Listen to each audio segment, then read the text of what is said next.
नमस्कार सांग माने जो प्रतीक्षार अंत घटी कि बहुत लोकंकर ओडिशा रे गोटे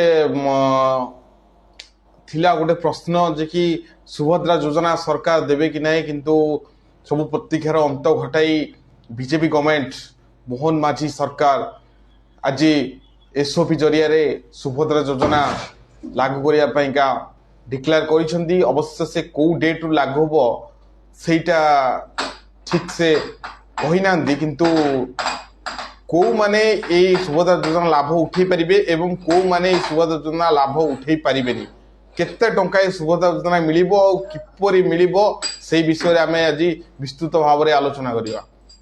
सुभद्रा योजना पई आसिला एसओपी आपण मन रे प्रश्न आसतु कि एसओपी कौन। एसओपी रो अर्थ होउची स्टैंडर्ड ऑपरेटिंग प्रोसीजर। केते एज रु केते एज भितर महिला को यही सुभद्रा योजना मिल पार यार गाइडलाइन अच्छी 21 रु 60 वर्ष भितर एज होता महिला को यही सुभद्रा योजना मिल पार। 1 कोटी रु अधिक महिला को ओडिशा रे यही सुभद्रा योजना लाभ प्राप्त हेबो। प्रत्येक महिला को जो माने कि सुभद्रा योजना पाई नॉमिनेट हेबे से मानकु सुभद्रा डेबिट कार्ड प्रदान करा जिवो सरकार को तरफ।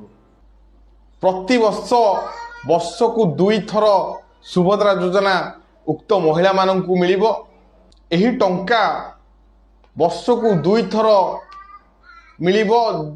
ए दुईटी डेट होउची डेट तो सेमती किछि नाही गोटे राखी पूर्णिमा एवं गोटे आंतर्जातिक महिला दिवस रे एही दुईटा डेट रे महिला मानकु 5-5 हजार वर्ष को 10,000 टंका सरकार प्रदान करिवे सुभद्रा योजना माध्यम रे एवं ये 50,000 टंका 5 वर्ष रे महिला मानकु 10टी किस्ती रे 50,000 टंका मिलिबो वर्ष को 2 थर।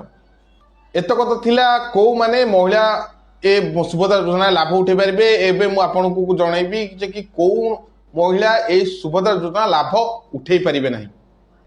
आर्थिक स्वच्छल थिबा महिला माने ए सुभद्रा योजना लाभ उठे पारिबेनी। सरकारी चाकरी करथिबा महिला ए सुभद्रा योजना लाभ उठे पारिबेनी। मासकु 1500 टंका रु अधिक सहायता पाउथिबा महिला मध्य ए सुभद्रा योजना लाभ उठे पारिबे नाही। आउ मध्य वर्षकु 18,000 रु अधिक लाभ प्राप्त होउथिबा महिला ए सुभद्रा योजना लाभ उठे पारिबे नाही। मोटामोटी भाबे ए सुभद्रा योजना केबेठु स्टार्ट हबो यह तो सरकार तरफ कौन सी गाइडलाइन आसी नहीं कि कौन सी डॉक्यूमेंट जो लागिबो ए सुभद्रा योजना पई सेगुडी को मध्य किछि मेंशन करिना दी गवर्नमेंट किंतु आशा बहुत जल्दी ए सुभद्रा योजना पई का उपयुक्त डॉक्यूमेंट एवं किपरि आवेदन करा जिवो गाइडलाइन बहुत शीघ्र आसीबो। किंतु सरकार एटा क्लियर करछन्ती जे समस्त जनसेवा केंद्र एवं अंगनवाड़ी केंद्र रे ए सुभद्रा योजना को आपण माने अप्लाई करि परिबे। एही सुभद्रा योजना रो लाभ केवल महिला माने ही उपभोग करि परिबे। एथिरे पुरुषंकर कोनोसी कार्यधारा नाही।